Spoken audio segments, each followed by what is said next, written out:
Hey, it's Aaron. Thank you very much for tuning in. Today we're going to talk a little bit about propaganda, but before I do that, I just want to say thank you very much to everybody out there who participated in the May Day activities just a couple of days ago. I was telling all of my viewers to do three things: don't work, don't buy stuff, and not to do it alone. And I know I was doing that myself, and I know a lot of you out there were doing that as well. We had really good numbers the entire time the live stream was up, not just on my channel, but on American Johnson Non-Compete's channel as well, and they raised a ton of money.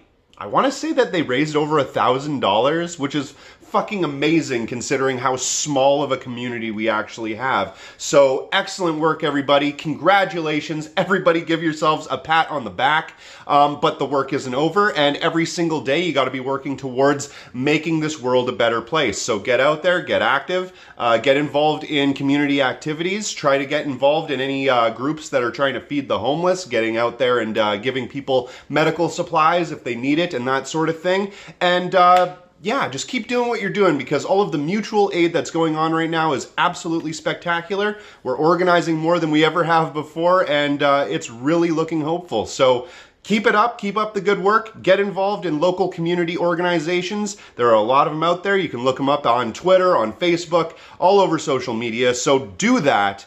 And yeah, let's get out there. Politics isn't a spectator sport. So with all that being said, let's get into the whole propaganda. Okay, so over the last few days, while I was taking a hiatus from the YouTube channel, thanks to May 4th and all of that, I was doing a little bit of reading, trying to catch up on a little bit of theory. And while I was doing that, I read a few different books. I got through some Bookchin, I got through a little bit of Lenin, a little bit of Mao, and some Che Guevara.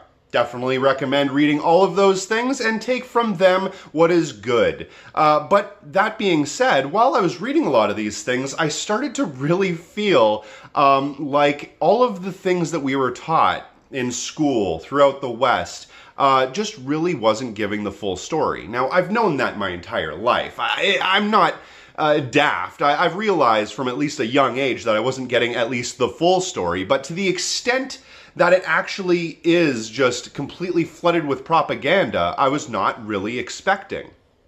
And you really see it more and more the more you actually delve into reading about the theory and just getting into the minds of some of these revolutionaries in these other countries.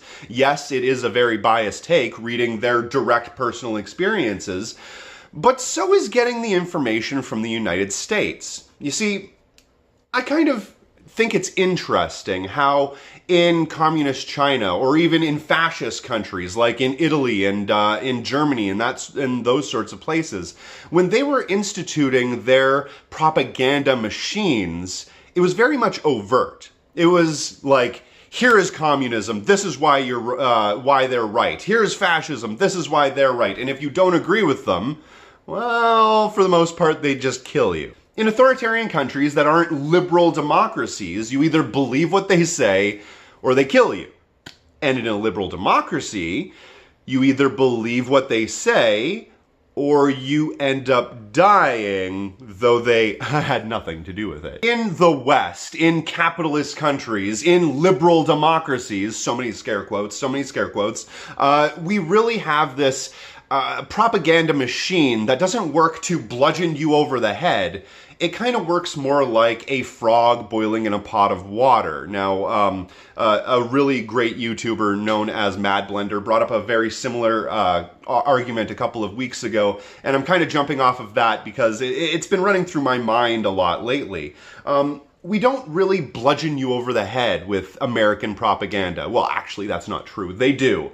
But it seems more subtle than in fascist countries or in communist countries, because it's kind of just something that you're always grown up into. It feels as though you're always in a wash of all of these things, so much so that it doesn't even feel like you're being told anything that's propaganda at all. It just feels like that's the truth. This is the common consensus. It must be the truth, and therefore it's the truth. Even though a lot of what we're being told is uncorroborated, it has absolutely no evidence behind it. A lot of the things are just kind of hearsay or wives' tales, if you will, especially when it comes to talking about communist countries. When we're talking about communist countries in the United States or in Canada or in anywhere in the West, I keep using the West, that's a terrible term, but anywhere in the West, whenever we're talking about communist countries, we don't actually talk about the logistics, we don't talk about the facts, we don't talk about anything at all. The only thing that you really know for sure is that communism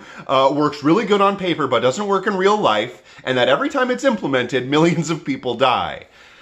Well, that's not really true though, is it? It's actually super untrue. Considering most of the time, when countries go from an agrarian, monarchistic, feudalistic lifestyle to a socialistic one, their livelihoods, their standard of living is increased exponentially.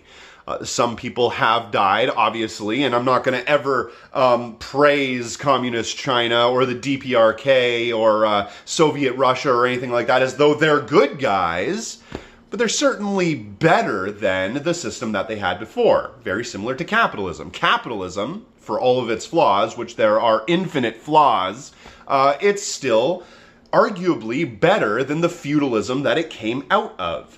Now, is capitalism better than socialism? Absolutely not. Is the socialism that was being done in any of those other countries actually real socialism? Well, I'll leave that up to the Marxist-Leninists to decide. I don't really give a shit. As far as I'm concerned, none of it follows by anti-authoritarian communistic standards. Libertarian socialism, as far as I'm concerned. Anyway, I'm getting way off topic here. Getting back onto the subject, in a capitalist country, every piece of information is independently spun and woven to fit a specific narrative. And for the most part, that's done completely stochastically. The incentives are to always spin the narrative, spin the news, spin the truth to fit a capitalistic agenda, because if you do that, well, it'll continue to gain the people at the top more capital. That's how this works. If you've ever read Manufacturing Consent, you completely understand what I'm talking about. I'll leave a link to a video that I did about that in the description box below.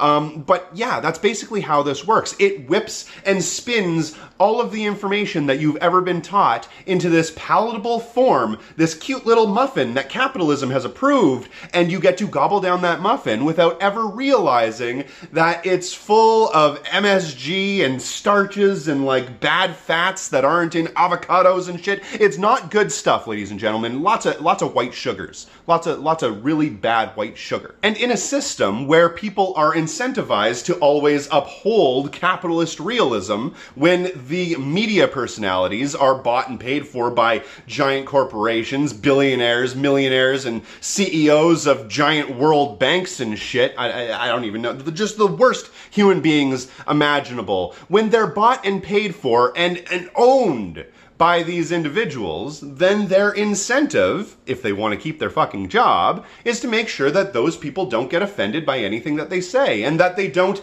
ruin any business dealings that they might have going on, or they, you know, inadvertently give people the false sense that they have actual power or control over things that happen in their lives, and they can organize together so that they can, I don't know, own and control the means of production. They never really want you to know that. They never want you to know any of those things, because if you do, it'll kind of ruin their business dealings and all of their wheelings and dealings, and kind of take away all of their power and control. So if you do that as a media representative or a politician who, again, is also bought and paid for by those same billionaires and businessmen, if they do that, then they're out of a job and they don't get to control you anymore. This creates a situation where capitalist realism is all-encompassing, where nobody really realizes that there are any other systems or any other ideologies outside of liberal democracy and capitalist structures. There's no other ideas outside of there, because that's the only thing anybody's ever taught. If they were taught anything more than that, then they might get crazy ideas, and we don't want to put those in people's heads.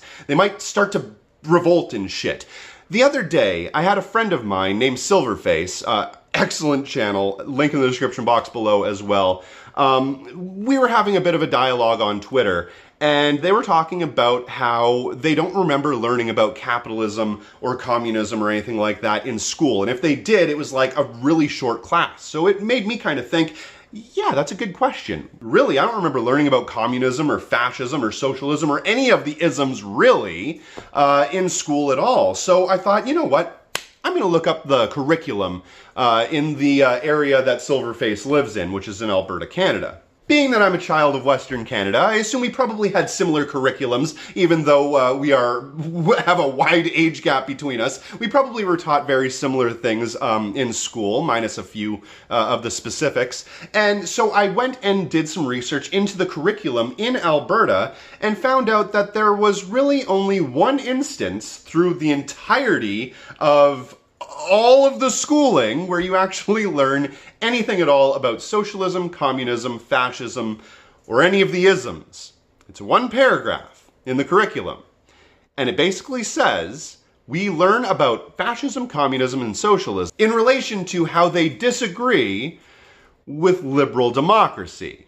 You see, history was written by the victors, and in our liberal democracy in the West, the victors were the capitalists. So therefore, they write the history books. They're the ones that get to dictate to everybody how all of the wars went and all of the things that they believed and how they were right about it all. That's the only information that you actually get. And when anybody talks about something else, something like socialism, it's evil. They're the evil ones across over there in history. And it's a good thing that they're in history too, because history is over now. We're post-history, and now it is all nothing but liberalism from this day forward. And it's perfect, and everything is fine, and we already solved all of the world's problems, so don't worry. We'll elevate the revolutionaries of the past. Of course, people like Martin Luther King and women's suffragettes, they're amazing, of course. But we're only going to tell you a small sliver of it, whatever we've whitewashed to make sure that it doesn't contradict any of our liberal ideology. Of course, Martin Luther King has said many times that it's more frustrating dealing with the liberal elites, the white liberal bourgeoisie class, than it is even dealing with the Ku Klux Klaner or the fascist, because shallow understanding from people of goodwill is more frustrating than complete misunderstanding from people of ill will. But as liberals, we don't want anybody to know about that, so the only thing we'll talk about is the I Have a Dream speech and maybe something to do with the Million Man March. And outside of that, don't worry, he was basically a liberal, and we believe what he says. In fact, we're gonna name streets and shit after him. It's fine, it's fine. Let's be real here. People talk about the Cultural Revolution in Communist China, and they say how anybody who didn't agree with them was taken out and put up against a wall and killed. And that might very well be true. Again, I'll leave that to the Marxist-Leninists and the MLMs to decide. But the capitalist cultural revolution, the Cold War, the red baiting, the Red Scare, McCarthyism, all of that is basically the same fucking thing. The only difference is that they didn't necessarily have to take anybody and put them against the wall. Of course, they did something similar to that. But all they had to do was just completely convince the entire population through subtle propaganda that everything those people ever believed was pure evil. Pure, unadulterated evil. So you never need to look into it. You never need to discuss or think about any of the things that they ever said or did. It doesn't matter. It doesn't even matter if any of the things that they said or did was right or correct or true. It's all wrong. And it always has to be wrong. Because under capitalism, under the authoritarian structure that is this state, you have to believe that the state is always right and its enemies are always wrong. We've always been at war with Eurasia. We've always been at war with East Asia. We've always been at war. And eternal war for eternal peace. We are forever going to call them the bad guy so that we can always be the good guy in comparison. That's how this is always set up. Say what you will about the DPRK or Communist China or Stalinist Russia. Say what you will about all of those countries. I'm sure that they propagandized to their people a lot. In fact, they were outright blatant about it. They said that they were propagandizing to their people. They were overt. But capitalism and liberal democracy doesn't need to be overt. You're just a frog boiling slowly in a pot of water. And it's so unbelievably convincing that we don't even realize that we're being propagandized to at all. At least, that's the way I look at it. If you do get a chance, check out all of the links in the description box below. Subscribe to Silverface and check out the video that I also linked. And thank you very much for watching. Have a nice day.